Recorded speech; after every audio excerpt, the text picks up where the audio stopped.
I'm a licensed cosmetologist. I did attend Ogle, so my journey started 2016-17. I came through, I graduated school and went right behind the chair. Hit the ground running. It was a huge leap. Cosmetology was not my plan, but it turned out to be my plan because I retired from the military. Cosmetology brought me a peace and my clarity, and I had so much fun going through. Fast forward, I guess 3 years after I graduated, I'm working. I come up here to buy product, and I was offered a job. I was able to work in student services. I feel like I was a good fit for it because I was a student and I had that experience of knowing how the student feels. Something was pulling on me though, and I was like, I really want to still continue to cultivate my business and love on my clients. So I had decided to leave my position and go back to my salon. While I was in the process of doing that, Miss Evelyn Spears, she had been watching. She offered me a great opportunity, and it allowed me to see even another side of Ogle. So I was in admissions. I loved it. I loved interacting with students. It's a lot of responsibility, but I really went for it. Again, that chair was pulling me, so I finally leveled with my supervisor, and she was aware of how I felt. Have to go back to your why. Several times I was sitting in the salon and I was like, why am I here? And then I was like, that's the question. I have to continue to go back to myself when I start doubting.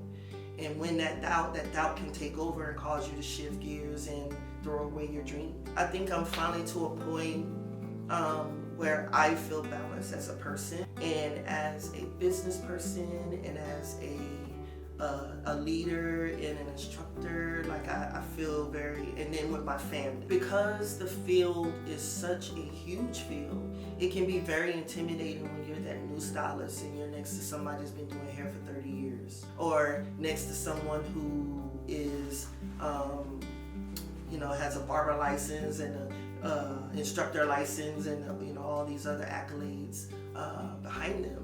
It can be very intimidating. I'm very grateful and fortunate that I have been able to take something, like I mentioned before, that wasn't necessarily my first plan.